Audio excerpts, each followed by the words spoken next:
I'm fed up of football. I don't see football ever again in my life. Football's not for him. I used to love national team because I used to test myself against the best players in the world, and some remain there till today. That made the environment super toxic. After Hogg did so well to keep out the alley header. It's episode 3 of the Champions Connect podcast, and today we are here with a very special guest and a very good friend of mine, Andrew Hogg. And I hit the mic already. Very good friend. It's coach to you. Oh yeah. We're in the. I'm in the friend zone now. What do you think? I think it's more like support Luca zone. All right, anyway. Yeah. Let's get into it. How are Mentor Luca zone. How are you? I'm good. Life since you've separated from football coach in a way. How has it been? Life separate. I used to find being a coach at international level under 19s, especially working up towards that bloody tournament, extremely taxing. In fact, that's how we first actually met. Yes. Is from you being my coach. And then, let's say, becoming friends. Yes. To then you idolizing me. Absolutely. As a goalkeeper. Absolutely. And you dreaming about me. So yes, it's been a very cool journey between you and me. There's a lot of history, in a way, of during and after football behind. I remember the first time I coached you. I don't. I remember you came up to me, you said, "Coach, I was the youngest guy to ever play in Premier." Oh no. I swear to God. How would I know? And then you trained and you were okay. I was all right. You were okay. I think I remember you were a bit nervous, I remember. But honestly, and not because obviously you're in front of me, but straight away I knew that you should be with the team, with the age group above, because you had skills that we could develop, where, for example, with others, I felt that others were lacking. So you had some natural abilities that I felt we could develop, and I always saw you as a keeper who had a really, really good technical base. I assume you still have it today. You always had mentioned, like, in the beginning, I wasn't the guy who, I always came in as the fourth, if you remember. There were 3 others before me. Yeah. And you had a game against, I'm not too sure against who, and I was left out in the beginning. Then I made my way up. What I remember about you is that physically you weren't strong enough to control your body initially. Exactly. And then as you built up, and what was a matter of maybe 6 months. How long ago was this? Around 2-3 years now? I'd say more like 4 years. No. Yes, it would have been about 4 years. Look, I've been 2 years since I've left the MFA. And then there was a 2-year build up towards the tournament. So yeah, let's say a bit less than 4 years. Jesus, the time flies, huh? Time flies. Time flies. And I think exactly I was around 16. Around 16. I was called up with the under 18s in the time. Then a whole year passed, and we were working on the under 19 tournament. I don't think you were called up to the under 19s because I don't think the under 18s because I don't think the under 18s were formed then. But anyway, to cut a long story short, Luca comes up to me. He goes, "Hi, coach. I was the youngest keeper to ever play in the Premier." And I thought to myself, "What a twat! This guy is going to be difficult." No, I remember that I had nutmegged you in the first or second session. As a joke. Yeah, and you grabbed me from here, like this. Don't do it again. Probably. And I was... Because I froze. I used to take that as a sign of disrespect, because the thing is that I used to feel like I was the bridge between the players and the coach, because I was the youngest one.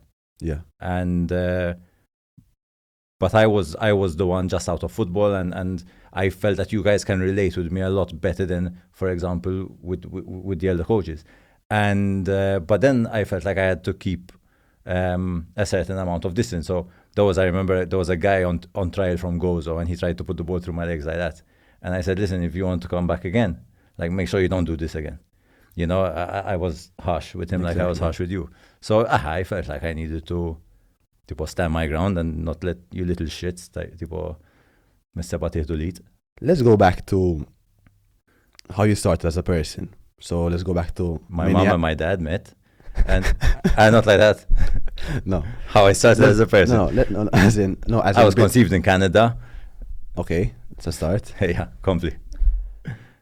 As a pro footballer, so that's why I'm starting like this. Mini Andrew, playing as a normal kid like everyone else. If it's in the streets, if it's with a club, and then you decide I want to be a pro footballer. What was the difference between you going from amateur level to professional level? Okay, so starting really, really early, so I lived in England till I was about 6 years old. We came back to Malta. We were living in Tinye. My parents put me into Slema Football Club, and I started as a defender. I was horrible. My dad used to come and watch me, and he used to be like, nope, football's not for him. And then I had a friend, Mark Rizzo, at school, and he had a pair of Goalkeepers gloves, and I remember them till today. They were black of Uld Sport with yellow spiderweb kind of thing on them. And in fact, I've been looking for them on the internet so that I buy a pair. They were of Zenga, basically. And I put them on, and I instantly fell in love with playing keeper. Like, everyone was shooting, and I was saving everything, whatever. And then I highly doubt it. I honestly was saving everything. And then I played a bit at school, and I played a bit at Slema, but then all my school friends were at Luxor, so I went to Luxor. And at Luxor, I was pretty decent, and I was often being asked to go as guest player, like with Slema, with Pietà, with some of the schools, and in every tournament I'd perform well. And you know, they give these trophies, best player, best goalkeeper, and nearly in every tournament I'd win best goalkeeper. And the main coach used to be Michael Farrugia, and he used to take us abroad a lot. And I was like his keeper, which obviously made me feel special because he was known as the national team coach of the young ones. I was called up with national team back then. At what age? At about 10. And 10, it was like hubs back then. Yeah. You know, we didn't used to have national team kits. It was, I don't know, like a green kit, and there wasn't even the badge on it for Valletta. And nothing. And then it kind of developed from there. You know, you start to get that belief that you know, you're going abroad, you're playing against foreign teams, you're ending up as keeper of the tournament quite often. Even abroad, mala. And then I remember Empoli were interested in me, but I was bloody young. You know, how old was I then? I was 11, 12. And they're like, you're going to come and live with us and be in our setup.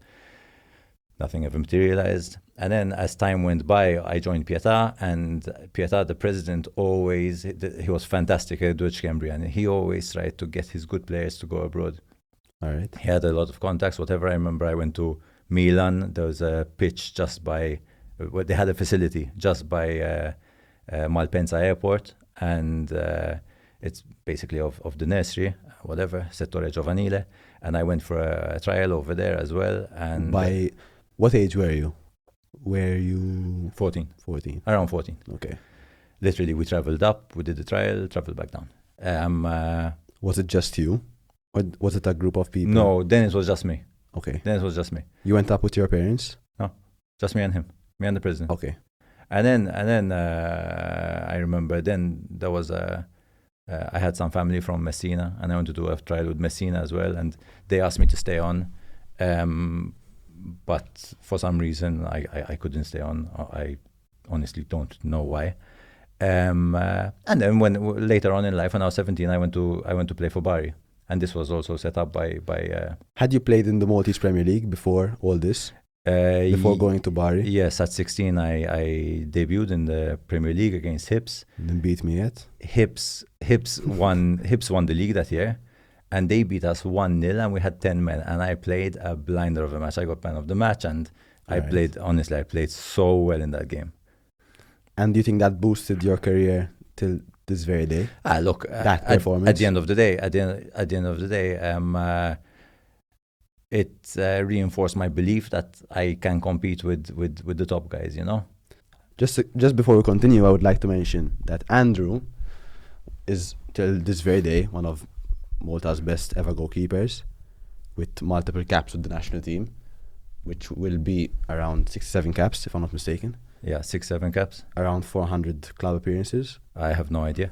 Approximate amount. Could be, I don't know. Close. Some of them being abroad. Yeah. In Greece. Yeah. And in Cyprus. Yeah. Well, put together, I've got about, I don't know, 60, 70 games in foreign leagues. And also, you can say a goalkeeper legend here in Malta. That's nice. That's nice. Yes. I don't look at myself like that. I think when I was younger, when I was playing, I was very consumed by that whole idea of I have to be remembered. I was very consumed by what other people thought of me as a keeper. Maybe very consumed as well when I was in a team environment of what the coach thought about me. Did I have great times as a keeper? Yes, absolutely. I had some fantastic times. Did I have lows? Absolutely, like everyone else. But saying that, maybe the overthinking, and dissecting situations maybe impeded my performances sometimes, or not impeded my performance, but maybe stopped me from getting to my full potential. So when you went to Bari, yeah, did you play for the first team? When I was in Bari, I was 17, right? Yeah, I was a Primavera player, and I played a lot of games in the Primavera. Primavera A or B? A.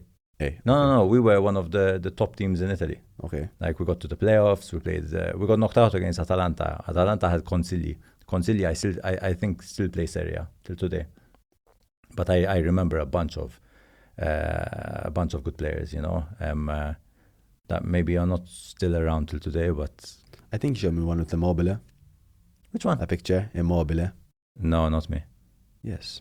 Immobile. Or Gattuso. No, Who was the player? So Gattuso was the manager. Gattuso was the manager, and we played Kaloni in the Greek Super League against Ofi. Ofi is my favorite stadium by far of all the stadiums I've played in Greece. Wait.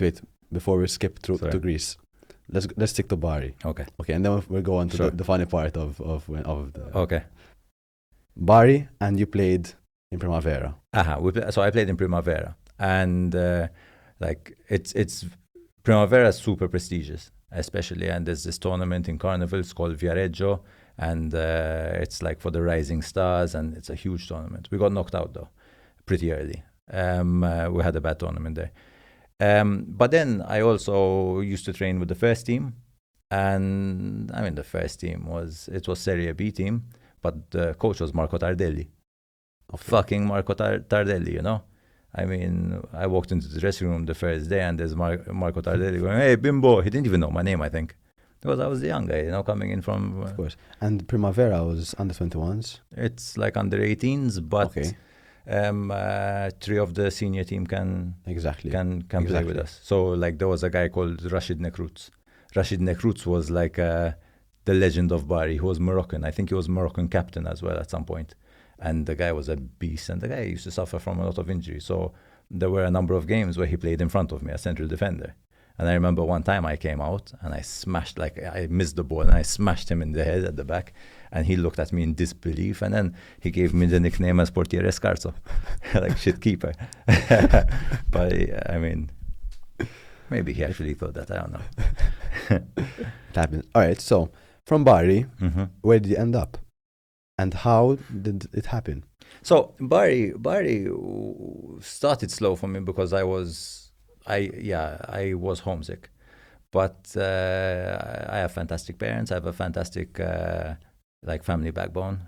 Very supportive, and whilst I was homesick, and obviously there was a pull to come back, but my parents were like, no. You're there now. It's a fantastic opportunity. You're staying there if you like it. If you die of homesickness or not. So I stayed there, and then eventually, I started to come into my own, and I ended up doing pretty well. There were things that I look back on and regret, like how I spent my time during the day. How was your day today? It was slow. And if I had the knowledge that I have today, I would have done a lot more with my time, such as I would have, studied business. I would have learned Italian properly. I speak Italian. and I speak Italian decently well, but I would have learned it properly. You know, I'd have done some school. A thousand. How was it like? A thousand things I could have done. How was it like? But I used to literally wake up in the morning. Training used to be at 1:00, and I used to just like coast through the day until it's time for training. Get back to where I was living, close the day, and literally I spent a season like that. So that's my season at Bari. That's my regret. Okay. That I didn't use my time better. Because maybe if I consumed myself a bit more kind of into everyday life, if I tried to integrate myself a bit more with the culture, then maybe my performances as well on the pitch would have been a bit more stable. But I was a young guy. Look, this is all retrospect, you know. And but yes, if I give advice to anyone who has the chance to play overseas, that would be it. Like, get consumed, get involved. You know, don't just wait around. Don't just wait around. You know. All right, good advice. So you spent a whole year, whole season, let's say, Whole football season. season, in Bari. What happened after that? So you're 18. Are you 18 by then? I'm 18. What happened after that? After that, my loan came to an end because I was there on loan. My club in Malta obviously naturally requested to cash in, but I wasn't as valuable as the money that they were asking for. And I believe, for sure, they asked me to go again on another year loan, but the club didn't accept it. So I played another season, and I remained at Pietà. And but that opened up other doors, because then I ended up making I made my debut before. What am I saying? Okay. So then shortly after, I played a few seasons in Pietà. I remember Carmel Busutil ended up as our coach. I was the captain of Pietà at a very young age. I was Martin Dinov. How old? So we're saying 18, 19. You know, like Premier League. Okay, Premier League, and we were the underdogs, and I was like on fire, making saves. Like, it was really enjoyable. I remember some really good times, and as I mentioned, I was a captain. I remember just like, obviously we didn't used to play out of front to back, so I just remember making saves and knocking. Sorry, Beppe. Okay, we're good. I remember just making saves and knocking balls, like side volleys and drop kicks, you know, like onto the striker, and Martin getting the ball and making goals. Did you have that striker that holds the ball? He was small, but he was mighty. behind the line. No, he would hold the ball. He was small, but he was so strong. And so technical. Maltese? No, Martin Dinov, Bulgarian. You don't know him, No, I but don't know. his dad was the coach as well once before. But so right after that, you had some incredible seasons with Pietà. You can say at a very young age, and one of the biggest clubs in Malta managed to grab hold of you. And then Valletta came. Victor Shriha had just signed for Valletta. Not signed, had become president of Valletta, and I was one of his first signings. And obviously, I go to the biggest club in Malta with a lot of insecurities and trying to. How old were you there? I was 22. 22. I was 22. And you go, and this is a lesson I like to, when I talk to keepers signing for a new team. This is the same thing I told you. Whenever I signed for a new team, I always went in with high expectations. Obviously, fair enough. And I'm not saying that going in with high expectations are wrong, but I expected everything to happen now. You know, I used to go into teams thinking I have to be fantastic from the get-go. And that means that I never gave myself enough breathing space to kind of settle in, to kind of understand my environment. And then I'd always backfire for a few weeks, meaning I wouldn't save shit. And then things slowly start to click, and then you kind of come into your own. But every time. It's always the same thing. Goalkeepers always end up in the same story. Like players and goalkeepers have a different storyline, I believe, in a way that we're a bit crazy in a way. And when we have that week of not saving a ball, like a switch goes off in our head and say, listen, take 10 steps back and restart. But unless you have unless you have the knowledge to do so, you're not inclined to naturally step back. You're inclined to go. You know, if you're backfiring all you're saying is, fuck, I need to be better. Fuck, I need to train harder. It happened to me this year. I'm Happened to me I'm this shocked. year. Around 3 months non-stop of me having a bad mood. A bad mood or bad performances in training? Both.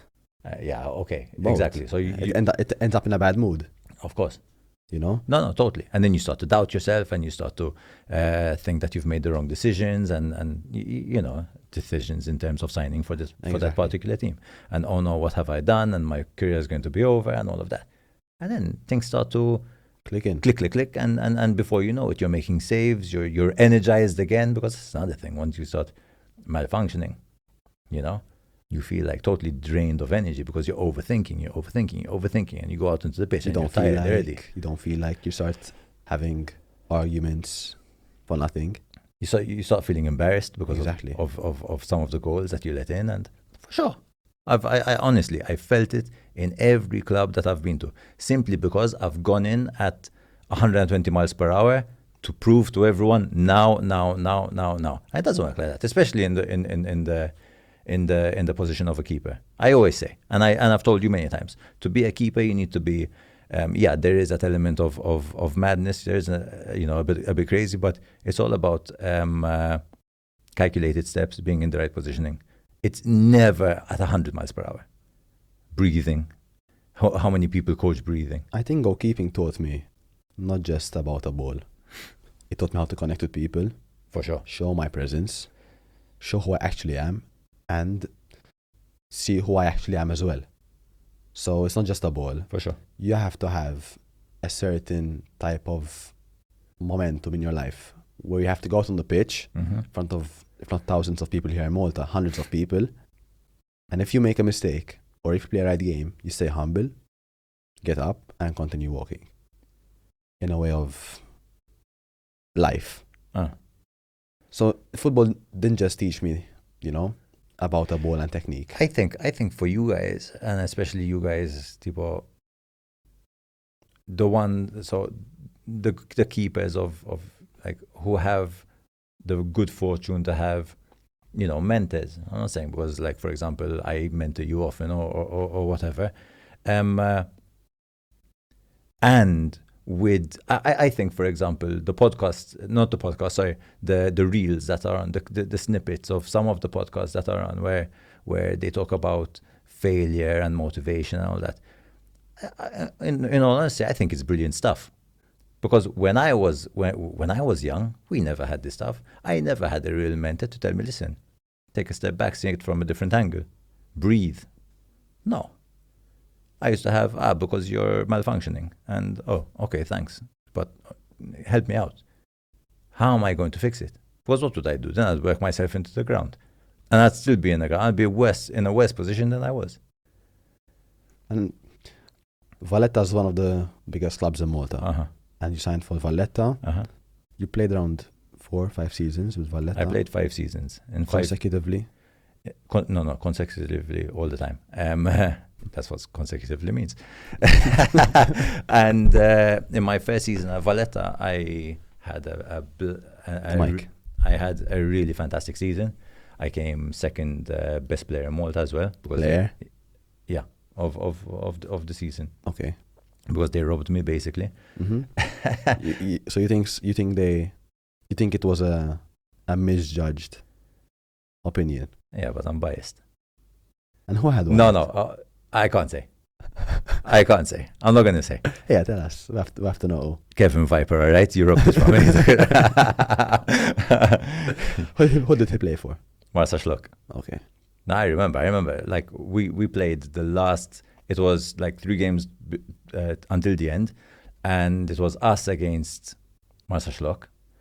And we basically couldn't lose to win the league. And in that game, I made like 3 one-on-one saves. I really played well. Player of the match, Kevin Viper. I couldn't believe it. Anyway. What was the score? 2-2. 2-2. For goalkeeper, it's very hard to get MVP, yeah. It's quite hard. That season, it should have been me or Frank Temil. Because Frank Temil was really good as well. So you got pissed? No, not really. No, I know you. I was you got pissed. I don't. You Whatever. got annoyed.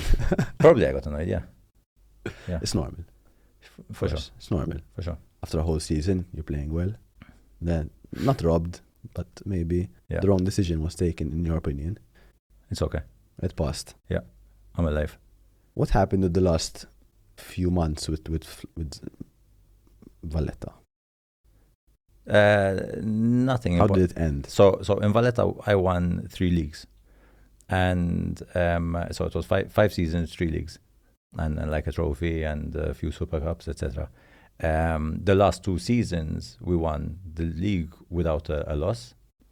And the Without season a loss? without a loss. How many goals did you concede? I have no idea if I remember.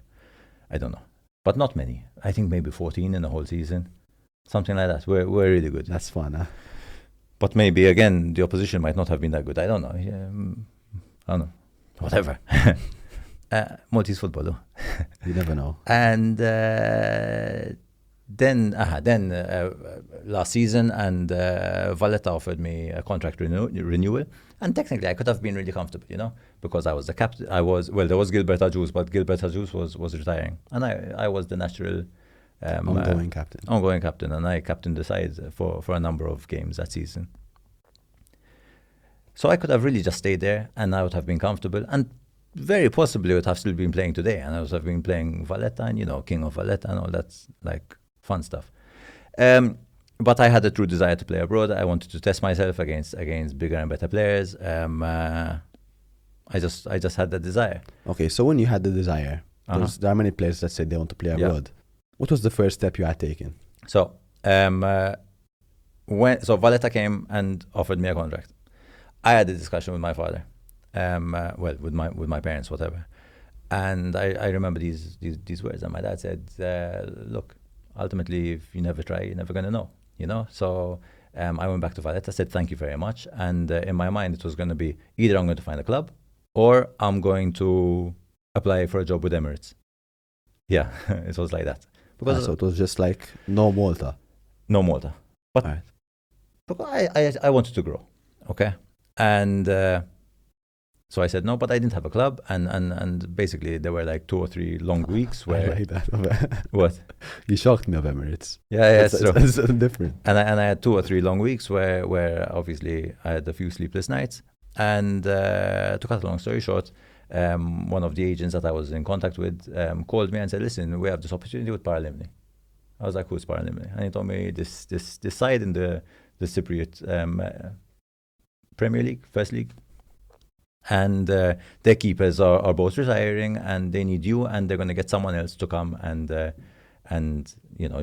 fight for the place. I remember the story, and it's fun. And I signed for them. I went, and instantly I realized that I signed as a number 2. Instantly I realized, but I took the number 1 from the first session. No, not from the first session. How did you realize? From the media, kind of thing. How was so you decided to go? I decided to go. And I went to training, and once again, like in my mind, all I have is I have to play. There was something in my mind, and I'm going to be totally honest here, okay? Justin Harbour, who I respect him for the fact that he wanted to play abroad, and he went, hats off to him. Like, he went and he tried, and Ferencváros during that time? No, he played for a number of... No, he had come back. All right. He had come back, but he had tried for a number of teams. Was he successful? Was he not? That's not for me to say. Ultimately, he tried something that other Maltese didn't do, which I respect him for that. Hats off. But in my mind, I had to play. I said, because there was someone who told me, "Why do you want to leave Valletta so that you go abroad and never play like Justin?" I was like, "Fuck you, man." So I went, and in my mind, I have to play. Was it a mentor of yours who said that? Someone who you looked up to? No, it wasn't the guy who I looked up to. But still, it annoyed me. And I remember it till today. Like, it stuck with me. Core moment. And then soon after, we went on preseason. I had one of the best keeper coaches that I ever had in my life. And we're still in contact till today. But just before the season started, the other keeper came in. And this guy his name was Buna Kondul. Even his name sounds scary. Oh man, the guy was massive. He was from Senegal. He was captain of Senegal in the African nations. The club that he came from was New York Red Bulls. He was a teammate of Thierry Henry. And when he came, his first season, it was ridiculous. And I just thought to myself, you know what, like, this is, I'm never going to play. So I felt sorry for myself for literally one evening. The next morning I woke up and I said, listen, you either going to sink or you're going to swim. And he started the first game of the season. He didn't play particularly well. We broke up for national team. I went national team. We played against Armenia and Italy, and I played really well. Against both? Against both. I came back. When was this? 2000? 2012. 2012. We came back to Cyprus, and we were going to play against Anorthosis. And I woke up, and I had a really bad neck ache. But I couldn't move my neck. And we went down for breakfast, and the coach said, Buna and Hogg, come, like, I need to speak to you. He goes, today, Hogg will start. I was like, great. But I couldn't move my neck. And I remember the goalkeeper coach was behind me at one point, and he called me around, and I turned around like a robot, and he said, hey, what, you've got a problem? I said, no, I'm fine. And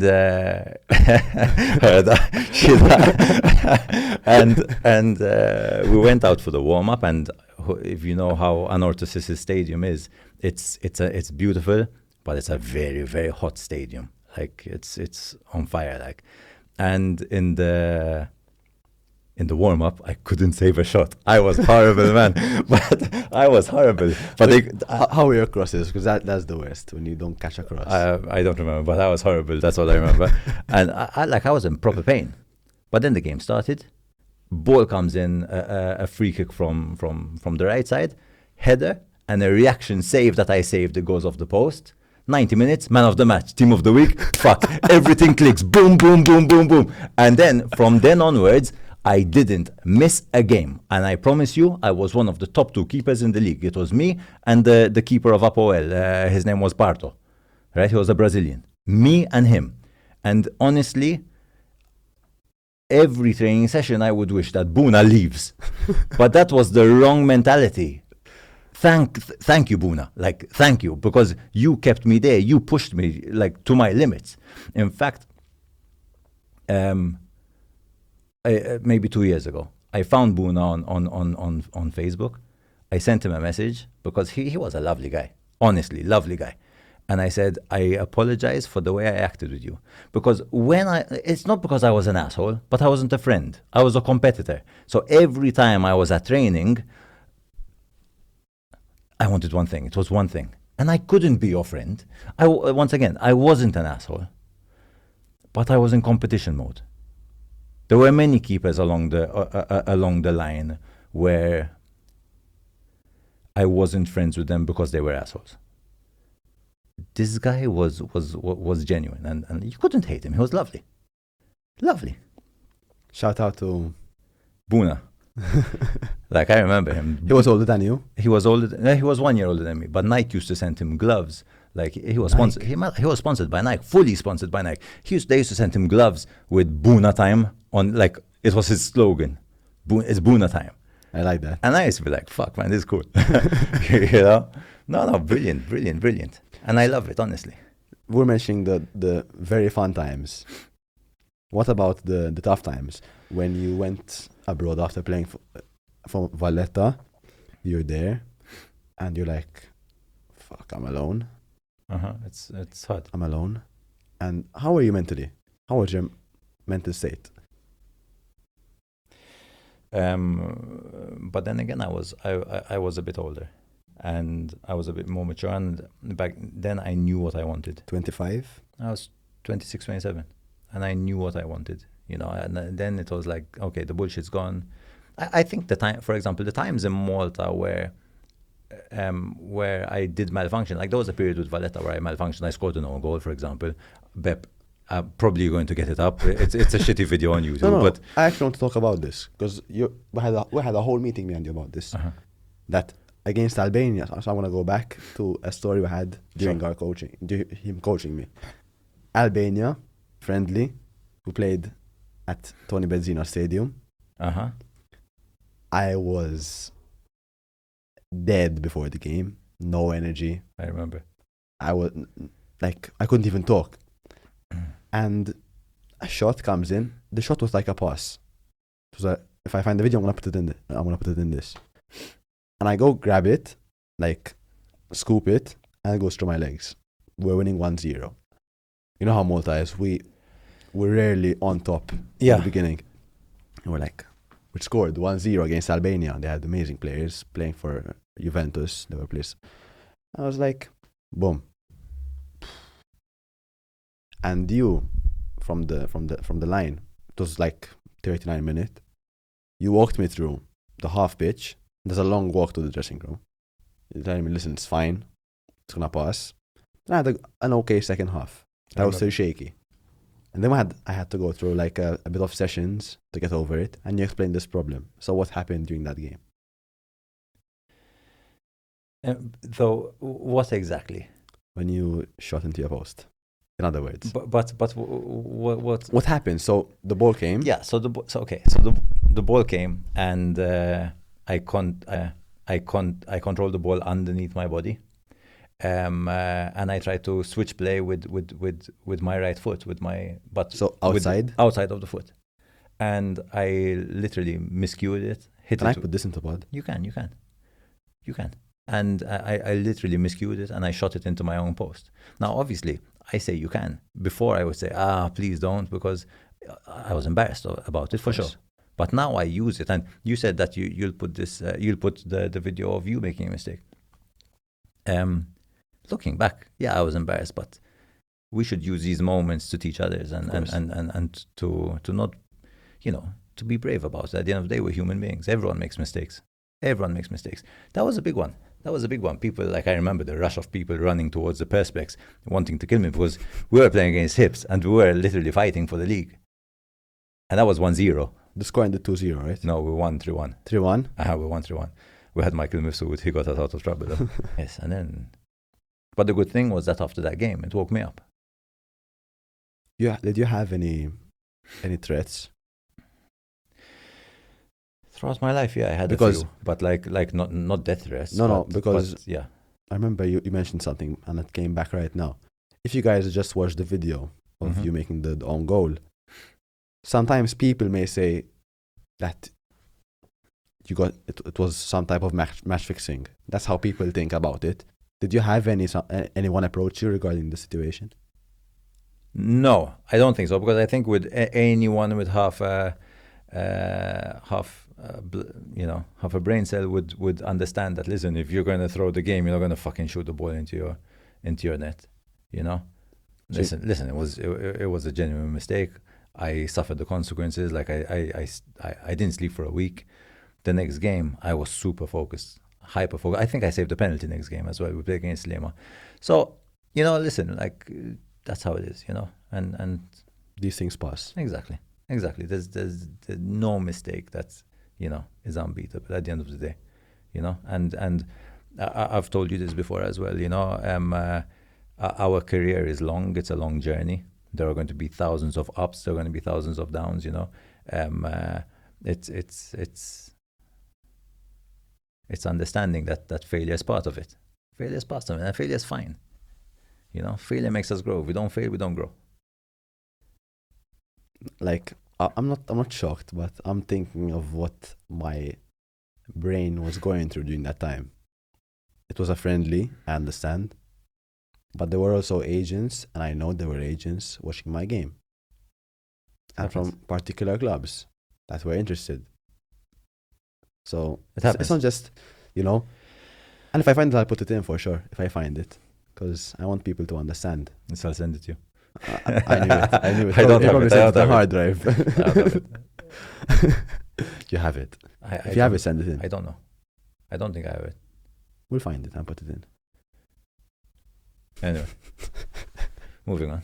But yes, and there were moments in Valletta like where I had my dips because simply I felt burnt out, and maybe there were times where I felt like I want to be playing at a higher level, and I remember there was one time on TV where I saw a rerun, and the commentator spoke about me, saying that I'm the weak link of the team. And that was a year. That was a bit after, like, I had 2 fantastic seasons in a row. I ain't gonna say that about me. Like, it really hurt.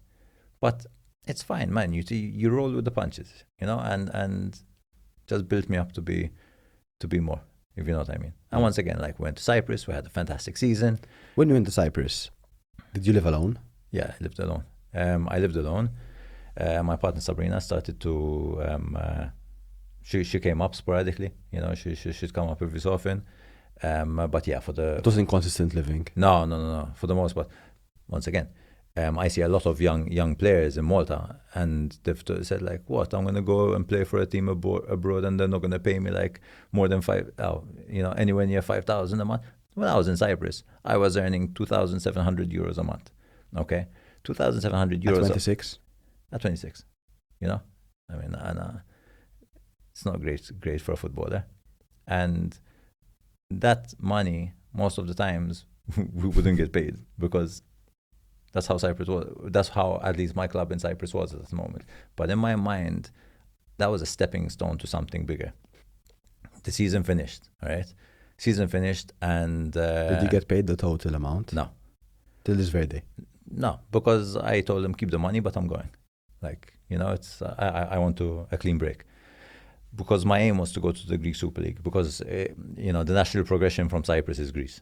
And the Greek Super League is another level. It's huge stadiums, huge fans. You feel like a proper footballer. And I spent 3.5 years over there, and it was some difficult times in the beginning, super hard times, but some fantastic times as well.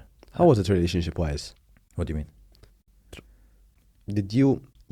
So you were with Sabrina during those times. How was it? By the time we went to Greece, Sub came full-time. She was living with me. But during the long-distance relationship? I'm asking you because many players pass through this thing.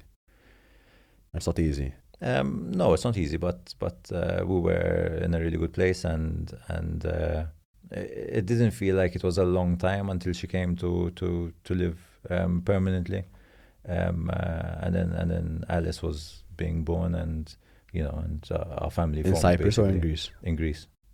So the first year of Greece, Yeah, exactly. And how was it building a family in another country? It was nice. Young. It was nice. It gave me added responsibility. It felt like, I mean, already going to live abroad changes you as a human being. You know, you honestly become a man. You mature so quickly. I love it's not about playing abroad only. It's about going abroad. It's the journey. Okay, it's like exploration. You know, you go. You're in a new team. You're meeting new people. You're walking into a strange dressing room, and people are looking at you like, is this guy going to take my place, and all that stuff. Loads of emotions. And then I love the looking for the apartment, the looking for the grocery store, stuff like that, you know. I used to love that stuff, honestly. As I said, the first part of being in Greece was hard. I didn't start the season. The other keeper did. I was malfunctioning. I needed my time. I needed my space too. And who was the other goalkeeper? The other goalkeeper was a proper asshole from Greece. He sometimes formed part of the national team. I'm not going to mention his name, but he was not someone I respect. And yeah, it was a struggle. And then I remember I told myself, listen, I have to be so good in training that they can't ignore me. And I did just that. Because then once I took I won my place, I spent a season proving game after game that I'm meant to be here. And then the next season was like the defining season. We had a pre-season where we played teams like Fiorentina, Napoli, Udinese. And in these games, Coventry, I remember, and I had top games in pre-season. Pre-season? In pre-season. And then the league starts, and you know, top game, and then you start to believe national team, top game, and you pick up this momentum of like super focus.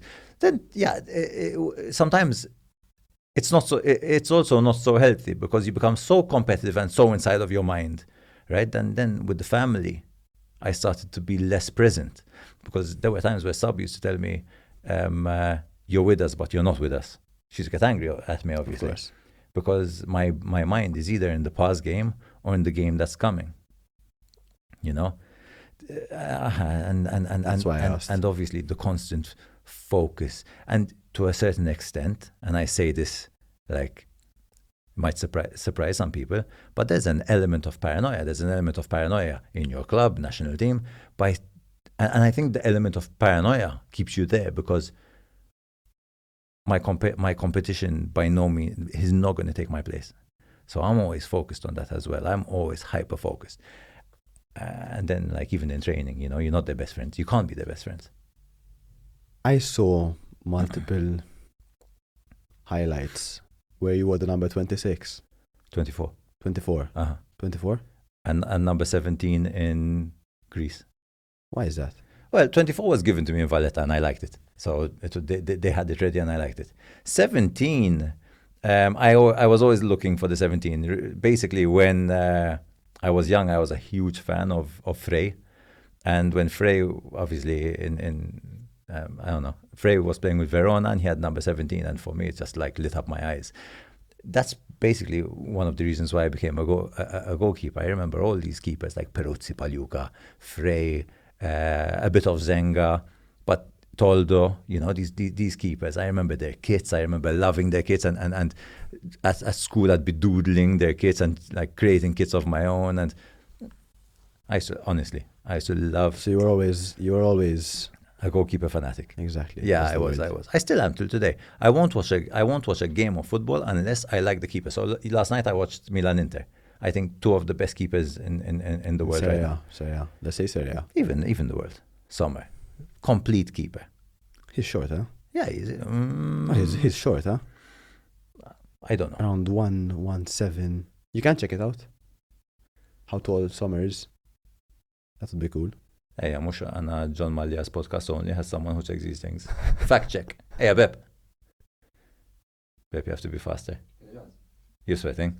1.83. He's a bit taller than me. I'm 1.82, so you should be taller. I'm 188. How's it You're possible? 188. You're 188 I'm with your 188. mom's high heels on. You're 6'1" or 6'2". He's 6 feet. Exactly. No, you're not one. You're not one. I'm 182. No, you're not. I am. No, all right. Thanks, Mom. Risha, you walked in and you were as tall as me. That's it. Anyway. Yeah, you have air in your shoes anyway. You have a whole stairway in your shoes. I bought the shoes from you. Yeah, vera.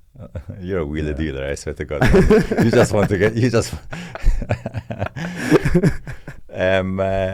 Anyways, moving on. So yeah, and then I spent time in Greece, and Greece was fantastic.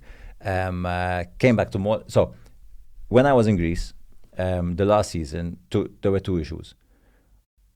My family was really young. Georgie was just born, and she was 4 months old. There was an economic crisis in Greece. There were like for example, you could only withdraw 140 euros per week. no way. Stuff like that. Our clubs weren't paying us because, you know, these are the levels we're talking about. Saying this, your last club filed bankruptcy, right? They did, and then they disappeared. Literally, so they don't even exist anymore. They don't exist anymore. That's sad, huh? It is sad. It is sad, and it's sad when presidents have this kind of way out to say, listen, I'm gonna, you know, transfer all my assets onto my wife, and I'm just gonna file for bankruptcy, and then all the players that I promised and you know, offered contracts to, then fuck them. Yeah, okay. I'm not dead. I'm alive and I'm kicking, and it's fine. It's a lesson. Yeah, it's a lesson. That moment you're fuming. No, that moment I'm super preoccupied. You know, I have a family. I have a young family. I need to provide for them. I need to get this money by force. By force, and I obsess. And then I come back to Malta, and I'm looking to find another contract abroad. Wait. So after 3 years, why did you want to leave Greece? Is it because of this? After 3 years, so there was the economic crisis in Greece, and on the island where I was living we were seeing a big influx of refugees. So basically, the war broke out in Syria. The Syrians would cross Turkey, get on the life raft, the dinghies, and come over to Lesbos. It was a difficult situation, and there were tensions from the locals, and it just made everything a bit tense. And then there was one moment where I saw a guy who, my kid was a young 1-year-old blonde kid. She was the only blonde kid. He brought out a camera, put it in her face, took a photo. I freaked out. And I had a conversation with someone. I was like, listen, I think we need to consider. What happened during that moment? Explain the situation. She was playing on the swings. I was close by. And the guy from out of nowhere brought out a camera, puts it in her face, takes a photo. No idea what he's doing with that photo. No idea where it went to. But I became, obviously, paranoid, Anyway, we had a conversation. By that time, I already had some clubs in Malta, Brickcar and Hips, literally calling me non-stop to come back and sign with them. And the economy in Malta was safe. It was a safe bet. I know, obviously, my kids' grandparents wanted us back. So we came back. I was trying really hard to go play abroad again. I had a few offers, but not great offers, not offers that I could trust. So I signed for Hips, and I drove back in tears. Did you sign for Brickcar first? I signed for Hips first. I signed for Hips, and I left the office, got into the car. It was meant to be like a happy moment, like I've secured a 5-year contract, and we should be safe for 5 years. But I drove back, and I had tears in my eyes because my dream of playing abroad was over, basically. Not officially over, but 5 years are a big chunk. Yeah, I had the option to leave as well. And then I had, when was this? 2000? And let's keep the viewer on a timeline. 2016. 2016. And then I started with Hips. They had a goalkeeper coach. The goalkeeper coach left straight away. So for me, it was a shock because I was planning the goalkeeper sessions. I was running them. I was trying to be the goalkeeper myself. Once again, malfunctioning in the beginning because I couldn't. In Greece, we're playing games in like top stadiums. Olympic Greek stadium in Athens, the Oaka. In that stadium, Liverpool played against Milan in the Champions League final, and we would play week in, week out over there. Capacity? 80,000. And then we'd play. My first game back in Malta was at Hamrun Stadium, and I'm doing a warm up behind the goalpost while the game is going on. I malfunctioned. I didn't play well. I couldn't. I was down. I was really down. And then over time, like I came into I just managed kind of thing. Can I ask how much people there were while you were playing in Greece? Like the whole stadium was filled. Well, it depends. It depends where you're playing. So if you go to Ofi, for example, Ofi is a capacity of around 16,000, and yes, it would be packed, and you feel it. I remember the ball goes out, and the fans are so close to you. One time I turn around, and I see a guy with his neck cocked back, ready to spit at me, and I'm like trying to get the ball and trying to dodge his spit. True story, I promise you.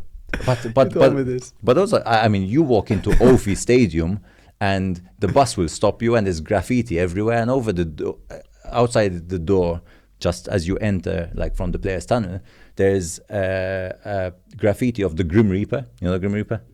And Welcome to Hell. And it literally is Welcome to Hell. And I loved every moment. Gattuso was a coach, second year, and I played really, really well. You can get some of the saves off my Instagram. Mention the part of sometimes maybe. Sometime maybe good, sometime maybe shit. That was the same time period. Same time period. And just honestly lovely times. And then you come back to Malta, and it's just like Maltese politics and football. That's basically why I stopped.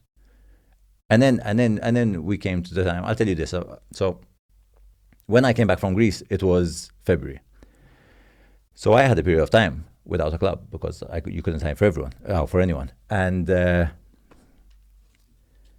fixtures came out that national team were going to play against England in Wembley Stadium for the World Cup qualifiers It was in September, I believe, September or October. They're close, they're around the corner. World Cup qualifiers. For what? World Cup qualifiers. What do you mean they're close around the corner? They're around the corner now. I think they're this year, Bep. World Cup qualifiers. Why are you jumping something else? I don't care. Listen, back then, all right? and whilst, like, I was training literally on my own every single day. Without a club? Without a club. Yeah, you mentioned this. And in my mind, I'm going to Wembley Stadium. I'm not just going to play. I'm going to be the best fucking player on that pitch. And I saw it every single day, and I believed it to the point that when I went to Wembley Stadium, obviously the saves didn't happen exactly as I saw them in my mind, but the end result was that. Not the end result of the game, but the end result of my performance. And how did you vision that? So basically Andrew played in an almost packed Wembley Stadium. 82,000. 81,731. Because I searched exactly. Yeah. Yes. Till the one. All our family was there, like loads of Maltese people. It was a special moment. And the build-up was very hard because Andrew was without a club for a long period of time. And obviously it's a dream to play in Wembley as a footballer in general, you know. It's a dream. Yeah. To play in a packed, not just like even empty. It's nice. Yeah. Like imagine packed. And I would like for you to explain to the audience how the build-up was. So you told me you had a board in your room. Yeah, a bit of a mood, not a mood board. What do you call it? Where you put certain photos. All right. Whatever. Like a board. A vision board. A vision board. Yeah, I use a bit of a vision board. But mostly it's inside of my mind. Like playing moments in my, playing over and over and over, seeing the stadium, seeing the goal, like visualization. Basically, the law of attraction, So we went to Wembley Stadium. I did a lot of psychology work. My mind was everywhere. I brought out my journal before the game. I went into a quiet part, wrote 3 pages of stuff. 3 pages before the game. Before the game. Like before the warm-up, right? 3 pages of stuff, simply making sense of all the confusion in my mind, because it's a tough moment, making sense of all the confusion in my mind. I know that some players used to see me with this journal and think, what the fuck is this? I couldn't care less. This is how I prepare. This is how I am making sense of my reality, and it's my thing. Stepped onto the pitch, made a bunch of saves. Joe Hart came to me at halftime. He goes, hey Hoggy, like that, exactly. He goes, at the end of the game we change shirts, yes? I said, of course. After the game, Joe Hart and I 2-0, right? 2-0. We spoke. He was a really nice guy. Then there was the home game a year later. And we met in the tunnel again, and he was so nice. And basically, I'm not going to say we remain friends, but the connection is there. Every so often, we send a WhatsApp and That's nice. He's a good guy. Yeah, and that's where football connects people, I believe. Yeah. Buffon was lovely as well, by the way. Buffon was fantastic. You can continue mentioning, to show us. No, it's true. No, Buffon was fantastic. Who else? Oblak was the only one that I was a total fanboy. We played against Oblak, and both home and away, honestly, I played really, really well. Okay? Honestly, I played really, really well. After the game, I was like a fanboy. I was like, hey, man, you're the best. I couldn't contain myself. It was funny. I've got both of his kids. That's nice. Yeah. It'd be nice to give me one. Maybe. You deserve it. But listen, you'll get your own. Of course, for sure. You don't need mine. But it's nice to have a boost. That boost is nice. Yeah. Buffon. Interesting name. Interesting person. I played against him 4 times. How did it feel the first time? First time I was 22. It was first year I was with Valletta, and we played friendly against Juventus. I would like to give a special thanks to Show for their amazing graphic design and branding expertise. If you want to build your brand from scratch, if it's color schemes, fonts, and more, they're the right ones for you. Let's get back to the pod. Yes, you started. I started. I played the first half. All right. And then Xavier Darmanin came on second half, and they won on penalties. But yeah, I mean, okay, it's a friendly, but you're playing against Del Piero, you're playing against Nedved, Buffon, whatever. So yeah, really, really cool. But how did you feel? Let's talk about Buffon. Icon, you know, playing against in the same pitch, you know, literally meters away during the game. But I'm going to be honest with you.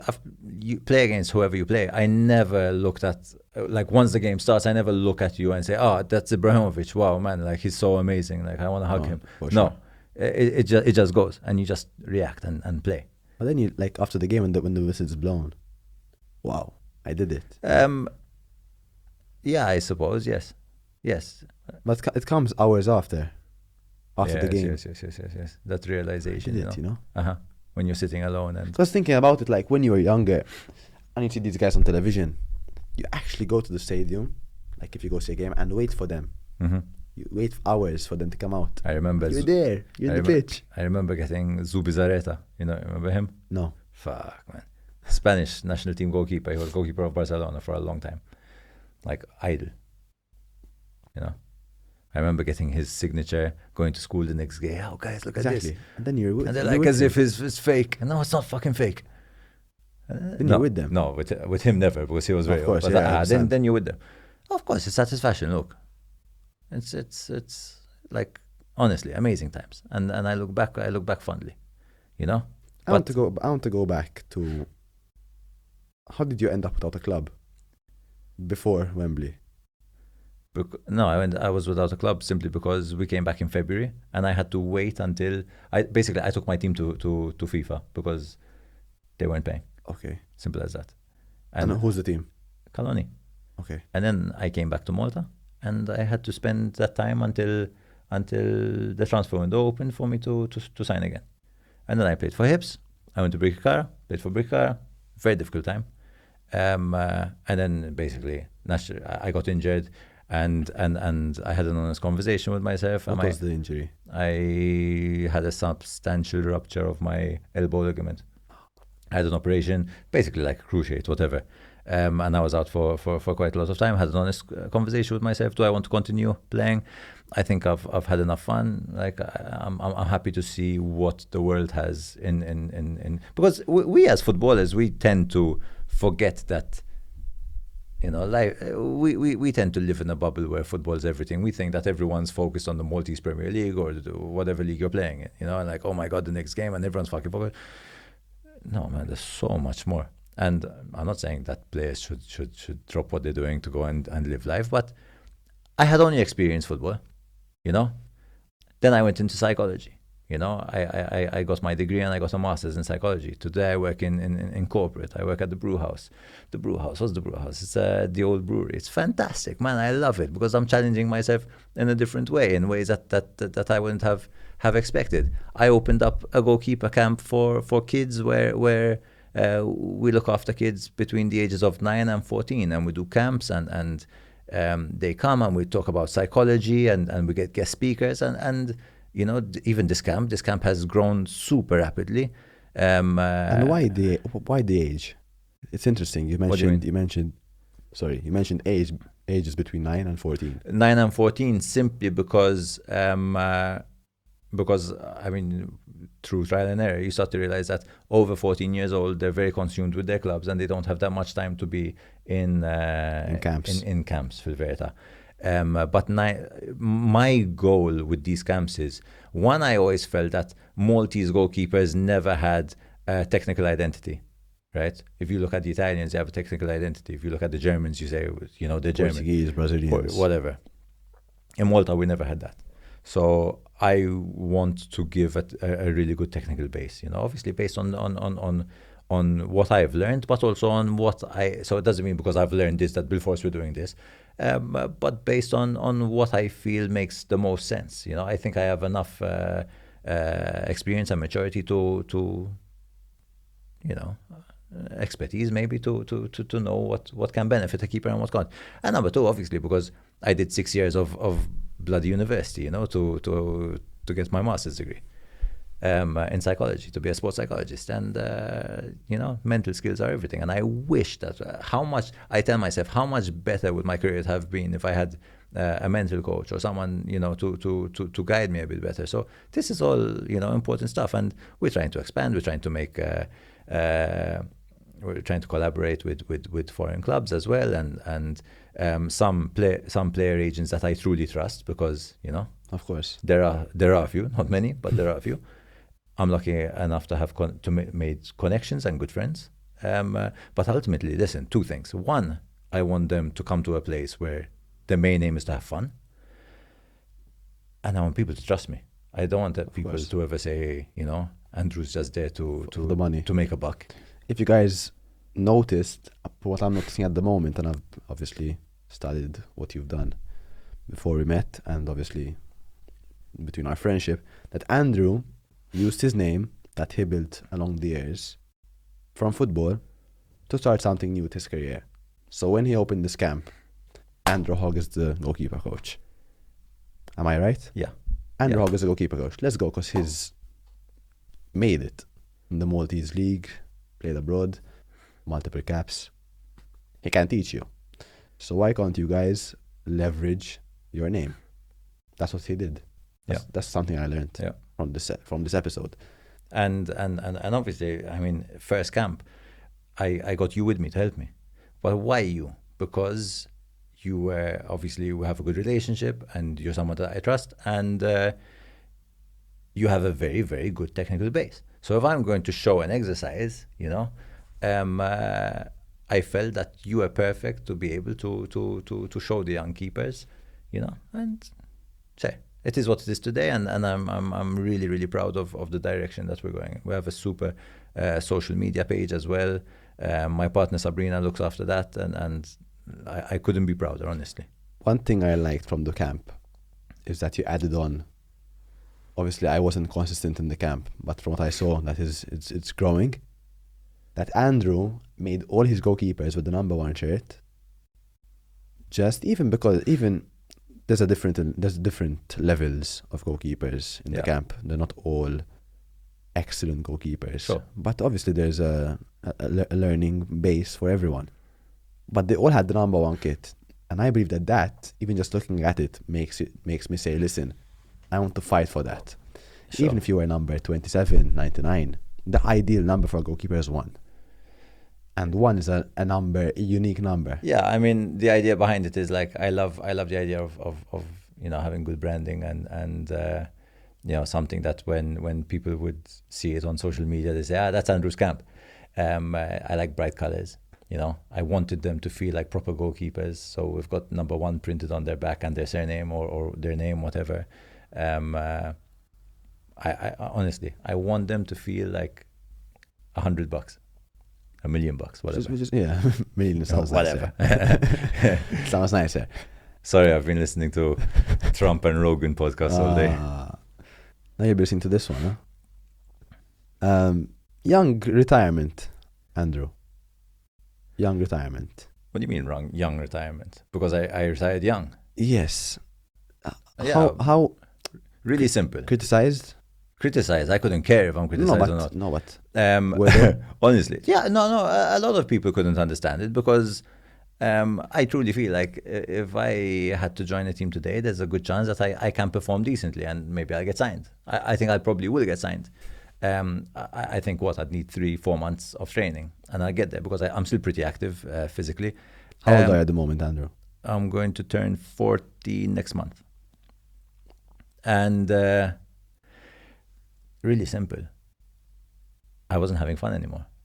It's my life and I determine the outcome of my life. I determine, the direction in which my life takes. Is it fun or love? Is it did you lose the fun of it or the love for it? Because it's different, huh? I believe it's very different. Do you enjoy watching a game? Do you enjoy hearing the word football? Do you enjoy going out and watching a game? Let me tell you. So there was a period of time where I was not anti-football, but I didn't want to watch a game on TV. Meaning I hadn't watched for a long time. If you come into my house, there are a couple of kits on the wall in an office, but then you don't see much of football around. until my daughter out of the blue said, "Pa, I want to play football." I'm like, "No, you don't." You know, and it was a kind of situation of let's see if it comes up again, and then we'll explore it. And she was persistent about it, like really persistent. And today she plays with Melita, and she is so dedicated and focused on her football. Like, she'll never miss a session. They have a lovely group of girls. This is under 12, and a fantastic coach. And yeah, I mean, last night we sat down and watched Milan Inter. I mean, more for her than for me. But you know, it's the way we bond now. And have you ever thought it's come to that stage? No, never. With a daughter, especially. Absolutely not. Not even nothing. But you know, it's taken us. What's your advice to younger kids who want to make it abroad?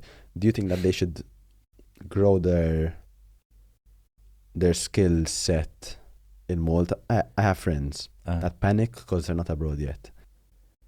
At my age, I'm 19 years old. Yeah. Do you think that they should continue growing and then finding an opportunity at around any age? I would say, number one, I am a big fan of stepping into the unknown. So, I mean, there are going to be times where, you know, you need to make the first step. You need to go when you're uncomfortable. You need to step into that uncomfortable zone. I'm going to go back. You know how many... So back in my time, we didn't have... I couldn't just send a link of a clip to an agent and say, "Hey, watch this." I used to burn CDs. I used to burn CDs, and out of the off CDs with my highlights, they were shitty. Like you couldn't see the video properly. It was, but I would do it, and through my parents, my father's company. I don't know if he knew that I was doing it, but there was a number of DHL, and I used to call DHL, "Hey, come and pick this, take it to this address." So I'm sure his DHL bills weren't great but we're talking about a long bloody time ago. This is how long ago was this? 2001. 24 years ago. 2001. Burning CDs and sending them to agents. Did it work? One time.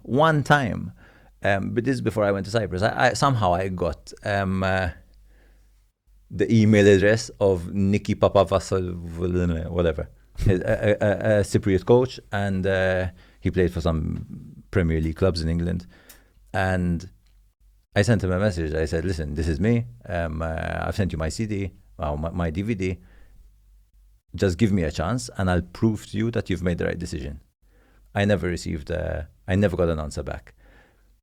When I was playing in Cyprus, that year I got signed for Paralimni. He was coach of Apollon. Ooh. Yeah, he was coach of Apollon. I saw him in a hotel, Combinazione. I was in Limassol one afternoon, went up to him, and I told him, "You remember me?" And? He knew who I was, obviously, from the league, but I don't think it clicked to him that I was the same guy who sent him the email. Or if he ever saw the email, I don't know. Anyway. Nice. These are stories that will last a lifetime. Because although there's a lot of ups and downs in football, sorry, technical issues, what I was saying was, I forgot. I forgot. Oh, yeah, moving on. Anyway, moving on. As we said, you used your name to leverage. How was it? How can I say it? I don't want to be... How was it from the national team of you retiring younger? Because obviously you were one of the main players. Let me tell you something. National team was fantastic. There were fantastic times. I used to love national team because I used to test myself against the best players in the world. In terms of environment, national team, it was toxic as hell. And I don't believe that it's changed very much since I've left. There's a group of players. Some remain there till today that made the environment super toxic. And you know what? That's fine. That's their way. That's the way they do things. I came to a point where I had broken my hand, and instantly I realized that I'm not getting back in. And then it's another choice that I made. Of listen, this is my life. These are the choices I'm going to make. I dictate my my future, you know, my destiny, and I've had enough. Simple as that. Was it a shock? No, it wasn't a shock. It wasn't a shock. I expected. Did it hurt me? Yes, fucking right, it hurt me, because the way things are done, or the way things were done, I truly see it as a reflection of like how society in Malta is today. You know, there's a lot of like snaky actions, a lot of backstabbing. It is what it is, Luca. You know, and you know, you roll with the punches, and ultimately, once again, I'm not dead. I'm a happy person. I go on with my life. I have my dreams. I have my goals. I'm still ambitious, you know. Do I look back and I don't know. I don't know. I just. I noticed that. I think I learned this more from my mother, but you implemented it first. The breathing technique. Yeah. When we had the tournament. Sure. So I had a tournament of the under-19s here in Malta. The final eight. Yeah. Of Europe, and before that, we had a game against Poland. Where you played really well. I conceded 5. No, hold on. I remember that game, and I remember it for a reason. I remember it was the game where I said, "Okay, he's ready." Because Yes, if exactly. it wasn't for you that game, the team would have conceded a lot more. But I know, obviously, me being a keeper helps a lot. And I know that if I'm going to come to you and feed you with a lot of information, you're going to, like, it's going to hurt. Right? It's going to be a lot to take. I'm going to confuse you more. So I remember I told you. You remember what I told you? The goal that I gave you, what was it? The breathing. No. I gave you a goal. I came up to you and I said, all I want to see from you today is personality. If you manage, manage to execute personality, then we've been successful today. And you were like as well. You added this point because I'm remembering right now. If you don't feel it, act it. If you don't feel it, act it, for sure. So yeah, exactly, because I'm giving you a goal of personality, right? If I know that if you manage to execute personality, then everything is going to click into place. Everything is going to click into place. In fact, going up to that, I'm gonna say the story. We're at a hotel. It was raining like crazy. On that day? That day. What? Before the game.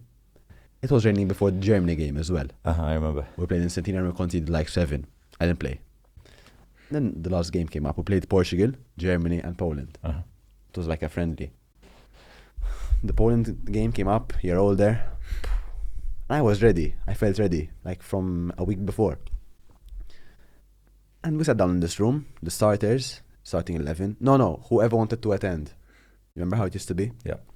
And around 4 hours before the game, used to give us a pencil and a paper. Yeah, a paper. A paper. And we used to write down, how was it? 3 points of what you want to execute. No, hold on. So I wouldn't always do it the same. That's why I'm asking. It used to be different. I used to ask questions to get you guys thinking about the right things. So one of the questions would be like, give me 3 controllable elements that you can control in today's game, for example. And I tell you, one has to be, for example, one has to be behavioral for sure. How do you want to be perceived in the pitch? Do you want to be soft and flaky like, or do you want to be aggressive and you know, first to the ball every time? You have to be there, like boom. Exactly. I'm there. Exactly. So I would paint this picture in your mind, and then obviously, if you're a goalkeeper, like We used to visualize, breathe. But if you can control your positioning in the goal, you know, can you control your positioning? Can you be in the right position all the time? No. All the time, no. If you make it priority, there's 99% of the time you're going to be in the right position. Okay, 99% of the time. Okay, can you communicate? Is it in your hands to communicate with your team to make it more difficult for the opposition? Yes, you can. Of course. So if you get all those things, if you get all those 3 controllable things right, you're in a really good place. If you manage to, so if I set your personal goal for the game to be those 3 things, and you've executed, then after the game, you've executed them correctly. After the game, for me, you're successful. Because It is useless, and I've told you guys many times, it is useless going into the pitch. Anzi, once again, I wish I knew this was when I was young. Of course. It is useless me going into the pitch, one of 22 human beings on a pitch, one of the 11 people players in my team, and thinking, today I need to keep a clean sheet. Today, success is only the end 0 result, goals. or the end result, because I can't score a goal. I can't score a goal. I mean, you can score a goal. I scored. Look, I scored as well. Not as good as me. Mine was nicer. You told me you had scored. Similar to yours. But mine wasn't a nicer. I actually have the frame here. Mine was in the stadium. I have the frame Yours was here. in the Centenary Stadium. Mine was against Albania. The goalkeeper played for PSG. And mine was for Mosta. Mine. Against Mosta. It's fine. Wait. Hey, let's go back. Let's go back to the important stuff. Okay? It is useless me going into the pitch and only focusing on the end result. The end result is something that's in the future. You can't control the future because I can't control the future. So if I'm only thinking about the future, okay? If I'm only thinking about the end result and how I'm going to be perceived and blah, blah, blah, right? Then I am creating anxiety because I am thinking about something that I can absolutely not control, okay? If I focus on the moments of the game, right? Moment against moment against moment against moment, okay? And I am focused on my personal goals, then I'm more in control of the outcome. And if every player in the team does the same thing, then as a team we are more in control of the final outcome. What happened before the game is we visualized, and I was like, it was my literally first time of me taking it seriously. Because then the coach had done it by force. Okay. And we had gone in, all of us. We sat down, and sometimes the bus is a bit overwhelming. You put on your headphones, yeah. You listen to the songs you want. And I listened to the song. I remember the song that I put on repeat from the hotel where we're living, like 30 minutes. So the stadium was Loco. It's like a French beat that remained in my mind. I put it on in my car today just to remind myself what happened. I went to the game. I had these white new gloves, and orange shoes, and I was like, I felt fresh, I don't like black shoes. I don't like all these things. I like colorful things, just to like remind me that, listen, I'm fresh. I'm ready. Yeah. And I went out to the game, and I was really chilled. It's like I went on to training. Like even the way I walked out to the pitch, grabbed the ball, gloves were nice, the ball was wet, nice. Went out, a cross comes in, and I wasn't sometimes crosses are a bit shaky, I did like this, boom, boom, to my chest. I'm ready. And their striker played for Inter. I think he still plays for Inter. I was this tall, and he was like this tall. The ball comes in swing, and I'm out. Keeper, and I catch it. Done. I'm in. Yeah. A ball comes, right hand save, then a cross, a volley. I fly and it hits my leg. Remember? Yeah. Then anyway, some good saves. I got some good saves. Although I conceded 5. I went out on the pitch. You were like, well done. Shook my hand. I went out to the dressing room. After like a whole 2 weeks of us at the tournament, and I was like, all right. For me, it was a good performance. So that's where the breathing came in, and that's where I continued. Sure. From there on, it's literally in my life. From journaling to reading to podcasts, it's all in my life. Yeah. I think you're in a very good position because obviously we speak a lot, and I follow what you're doing. I think you're in a very, if the word is privileged position, because you've got a lot of knowledge, right? And I see that you're on your way to good things. Look at the studio. It's seriously, guys, well done. I tried to start a podcast not too long ago about mental health, and honestly, I had a good co-host. He's a guy who was on the radio. The content of the podcast wasn't bad. Actually, it was pretty good, but it wasn't bad. It was pretty good, but it tanked basically. It wasn't great. And why did you go back and think why? or you just like, it's not for me? A bit of both, yeah. Bit of both. Yeah. I think what I think people. So the aim was to. It was about mental health and to help individuals. I didn't think that the Maltese population were that interested, to be honest. It's fine. It's fine. do you think it was a matter of consistency or a matter of saying, No, listen, we were this consistent. won't- We have 10 episodes out. But then after the 10th episode, it was just a bit like, do we? And then I started working in this new place, and it was just a bit like, I remember it was very different for you, huh? I remember you changing from football to actually going into a full-time job and not touching a ball, because how it ended was that the tournament finished. And I went straight away. Exactly, like all the stuff and all the national team changed.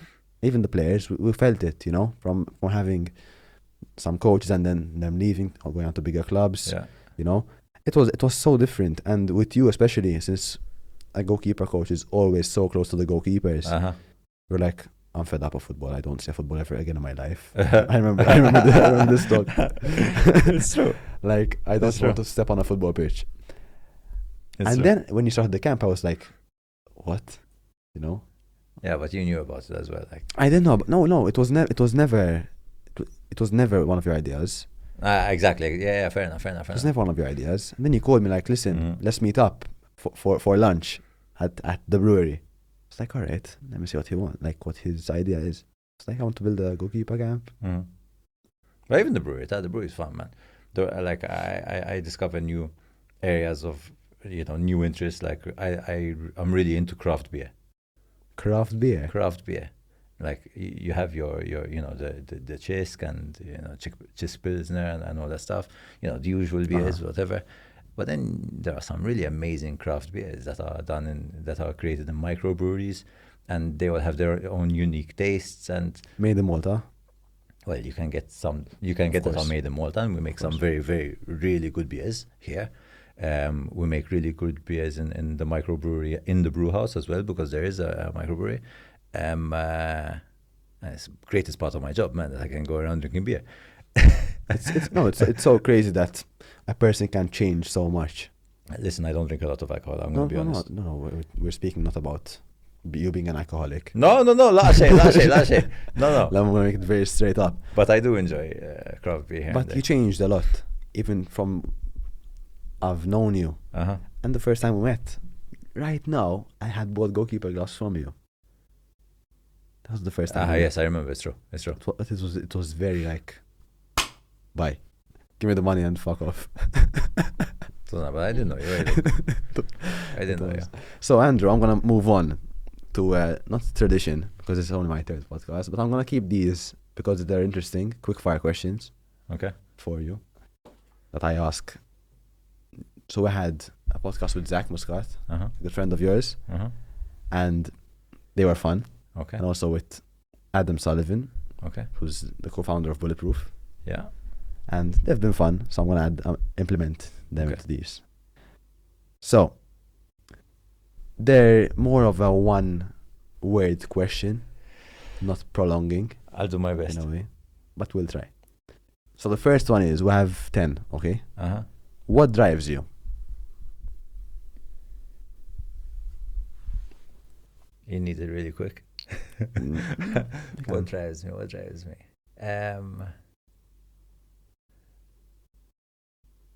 I think my kids at this point of time. Correct answer. I think my kids at this point of time. I want them to remember me to be someone who's fun, someone who's been there as well. Who's been around, like someone they're proud of. A young dad. Yeah. That's nice, that's nice. What's your biggest fear?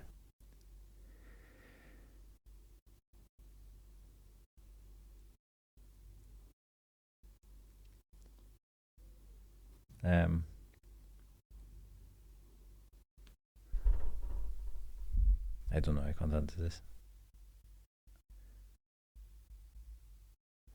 I think I'm at peace. I'm at peace with a lot of the fears that I've had in the past.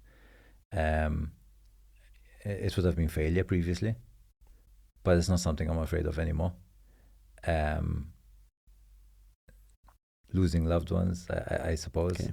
Let's You know? go with that. Losing loved ones. You know, once again, something tied to my kids. What's your biggest strength as a person?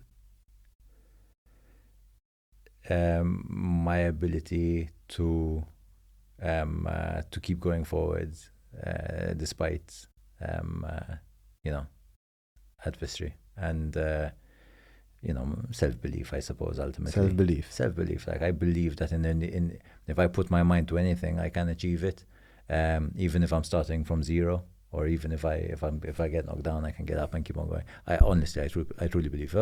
Honestly, maybe not now, but if I wanted to become a bloody astronaut, I'm going to become a bloody astronaut. I have that child desire. It's like a childlike thought, like you have nothing to lose, in a way, in your head. But it's like a childlike motivation, you know. Why not? Why not? That's the question. Why not? Let's move on to the next one. What's your definition of success? We spoke about this. Yeah, we spoke about during this. a session. We spoke about this a number of times. For me, my definition of success is respect. It's being respected for the right things. Yeah, we spoke about this in terms of finances and all that. I'm going to be truly honest. You know, I respect people who do it the right way. But I'm not impressed by you know, by materialistic things, by il poppaturi, if you know what I mean. And there are so many. So yeah, it's just by, you know, being respected. And what's your biggest weakness? I try to accommodate everyone. I try to be very accommodating. Meaning, I don't know, even at work, you know, I'm like, yeah, okay, let's see how we can get this done. And then sometimes I go back to the drawing board and it's just like, oh my God, what have I promised? You know? Last one. What's your biggest regret? I have so many. Your biggest one of your biggest. Honestly, I mentioned it. Honestly, my biggest regret is obviously you're putting me on the spot here, but the thing that comes to mind is not using my time better when I was overseas, because I know that things could have been so much different if I used that time more wisely and I truly understood. I'm talking about when I was in Bari, my first experience. Yes. If I truly understood what I had at my hands, I would have used it a lot better. I would have been more mature about it all. Because I was young, and obviously, like, I started dating in Malta and I had a circle, so I was very focused on back home, you know, so it made it difficult for me to live in the moment over there. For sure. So I was always thinking about home and when am I going home next, and enough 3 weeks until Christmas, like, hey, hayaddu.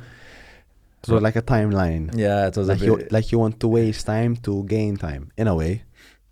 Yeah, kind of. With family. But I remember the time used to pass so slowly, obviously, because I was doing nothing. You know? Of course. I want to ask this question to you mostly because of what you've passed through as a player and as a person. What would you... I have two questions, actually. What would you tell... Because not many people say this. Young fathers who are in a hard position, not there at home. You were not there in a way, not of presence, but in a way of work. What do you suggest? How can they overcome the not being there while they're at home? To young fathers mostly, because... You're talking about being in the present moment, you're saying? Yes. I mean... how did you overcome it, in a way? For me, I overcame it when honestly, when I left football. Obviously, Sabrina used to speak to me about it, and for that brief moment, I used to be able to you know, snap my fingers and kind of, not reluctantly, be in the moment, but it was effortful. I think honestly, it's making a commitment, you know, that when I go home, phones are aside, maybe, you know, stuff like that, to keep the distractions at bay, and, you know, making that conscious effort to be present. Ultimately, you have to want to do it, because maybe there aren't people. There are people that don't find it that important or don't understand. You know. I believe that this podcast today was mainly focusing on, if not athletes in general, people who can make it in any industry. If you're, for example, an athletics runner and you're hitting records, why don't you use your name to build something else? That's what you did, and that actually what Zach's doing. Zach wants to build something with his name, which I totally agree with. So we're talking about Zach, and now I've used Zach. The mic. I've used Zach in the past as a really good example to a lot of people. I mean, I've done talks and I've mentioned Zach very often because one, when I was a young player, I didn't give a lot of focus to my studies. Okay, I did when I went to university as a mature student with loads of insecurities, but then you start to grow and whatever, and fantastic, whatever. But I always like Zach because I believe in not dual personalities, but having, you're truly focused on football. But then when you're out of football, your identity isn't, I am just Zach the footballer, I am just Andrew the footballer. Because why? Because then when your world crumbles around you, when things are going badly, I am just Andrew the footballer. Exactly. I need to be more flexible than that. I need to be, I am Andrew who plays football, and I'm very good at that, and I give it my 100%, right? In a holistic manner. So when I'm on the pitch and when I'm outside, but also I've got other capabilities. That old notion of I am Andrew the footballer and you have to be focused only on football. Like being a professional footballer is only focusing on football. There are so many people who just waste their time on PlayStation. They spend their day wasting, no one. And building a character that doesn't even exist. So why can't you build your own? Build something in your that life, makes sense. have some fun. Go and study. Zach is an interior designer by trade, I believe. Yes. And he's studying for a number of other things. Yes. Nutrition, I think. Nutrition, work. I think that's absolutely fantastic because also as a player, okay, and one time Sandera, the coach, he had asked me this. He asked me this about a player. He asked me if he studies, and I said, "Why are you asking?" He said, "Because I can tell by mental flexibility. This person doesn't take on instruction very well. He doesn't understand, tactical changes very quickly. Studying literally gives your brain that mental flexibility. It helps you in concentration. But studying what you love, Andrew. Well, studying what you love, and it could be building a business. It could be whatever. It could be music. Hector Bellerin does fashion design. Ultimately, at the end of the day, it is beneficial. Even in terms of anxiety, even in terms of, because it keeps your mind off football sometimes, because life is not all about football. No. Like there were times last year, between a year ago and 2 years before, I was just football. And when I had an opportunity with a good club, yeah, Serie A, Primavera, remember? Yeah. It fell through. And then it's over. It's a huge disaster. It's not downward spiral. I know. It's not a disaster. Downward spiral. And then we played Gibraltar. The game came. A cross comes. I remember. Yeah, I remember. I catch the sky. The ball goes through my hands. I know. I remember. Goal. Listen, we're talking about building yourself up holistically. You build your self-belief. You build your belief in the person that you are. And if I am just a footballer and like everything goes to shit, then who do I become as a person? I start to, the feelings then I have towards myself are so like they're shit, Who am I? Like, what's going on? I am in control of nothing. That's why I spiral. If I am in charge of other areas of my life, and I feel like I'm moving forward in whatever way I'm moving forward towards, then I'm in a position to I'm in control. I'm in more control. I probably have more knowledge to get myself out of that rut that I'm in as a football player. You mentioned, and I'm not gonna close this off as quick, but I'm gonna close it off slightly, where before the England game, you used a journal. I did. Which me personally changed my life over the past 3 years. I found myself doing a journal, It was more of a sketch dash pointish journal where I didn't write my day-to-day actions, but now I changed it up a bit where I write points, Okay. vision board, Yeah. day-to-day, what happened during the day, how I feel. So you journal daily or Daily. Okay. Daily. It's very important. I started around 3 months ago, Okay.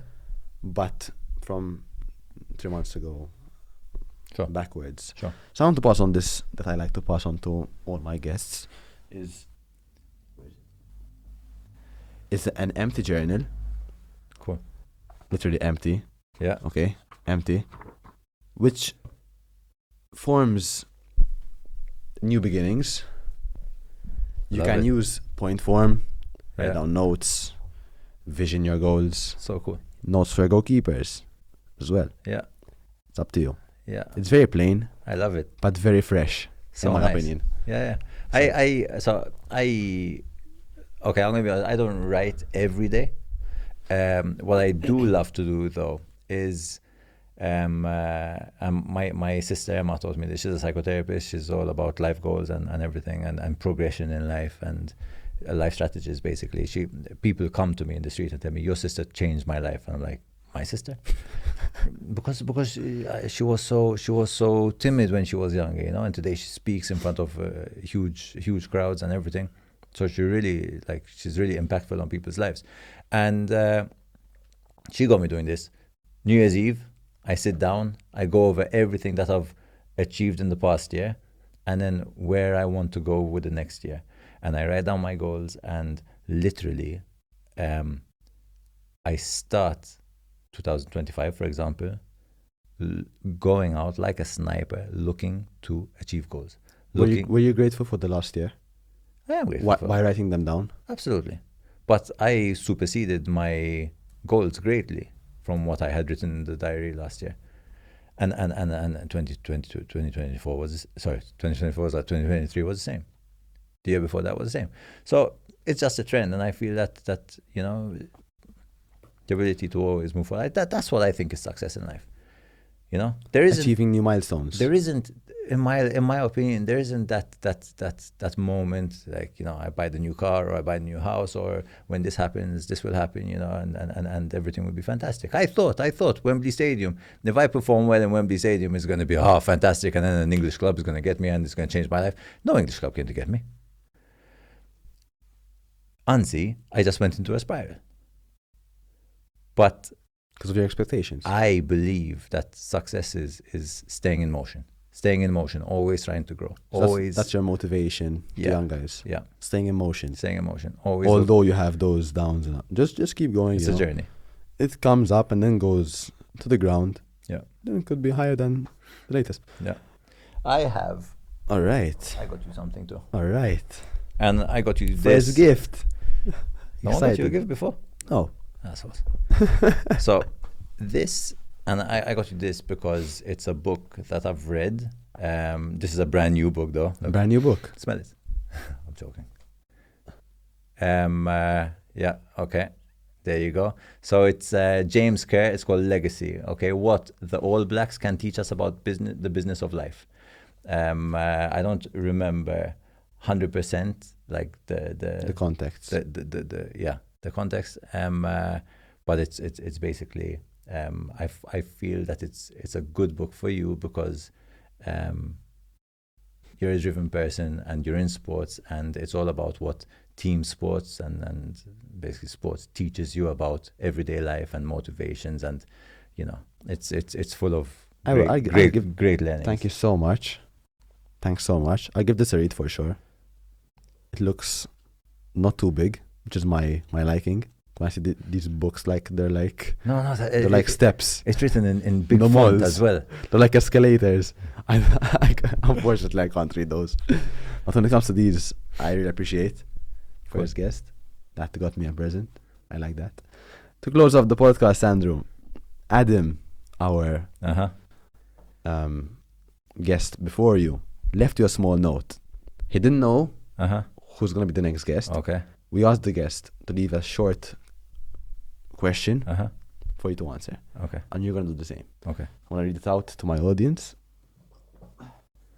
I hope you guys enjoyed this episode in the first place. I thought I lost the page, but anyway. So let's go back to what he wrote.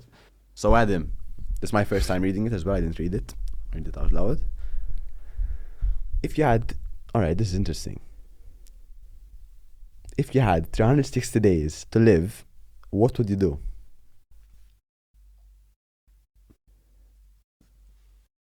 The first vision that comes to my mind is me running through the streets butt naked, screaming. Don't forget, 365 days, not hours. So you have to stick with it. But yeah, just like literally living life to the max. Like in Bali and these things. Doing my favorite things, like going skiing and being with my favorite people. So obviously my kids and stuff. Just doing great stuff, just really, so that. Yeah, so just enjoy life. Just enjoying life, eating bloody pasta and chocolates every day. Still training, probably. Still training. I love training. That's interesting. Still training, although. Still training. I don't think I cannot train. On the days that I don't train, even if I have a programmed off day, I'll take an off day because I'm getting old. But I feel like I'm a bit different then. That was interesting. I liked it. The keep training. I'm going to ask Andrew to leave another message for our next guest, which you won't know who. Okay. It's going to be interesting. I'll ask you to leave a message also for the podcast. Okay. I would like to thank you all for watching. It's been an amazing conversation with Mr. Andrew Hogg. I really enjoyed it. So did I. It was cool. I really enjoyed Good it. catch I up. love Good catch up. Yeah, good catch up. Good catch up. And listen, man, to you and Beppe, you guys should be proud of what you made here, because ultimately, like it's an impressive setup you have, and the end goal is to help others and just bring the sports community together through stories. I love it. I love it, and you've got a big supporter in me. Thank you so much. You're Thank you, guys and girls. Hope you like and subscribe. Leave a comment. Maybe have a part 2. Maybe. Sure, we should. In the coming maybe years. I'll be on the delivering end. Years. Yes. Why not? Okay. Why not? Maybe I'll be better than you, and you'll be asking me the questions. Sure. I already am, but don't worry. I'm sure not starting It's a all podcast good. again. It's all good. Guys, thank you so much for watching. As I said, like, subscribe, leave a comment. Champions Connect, out.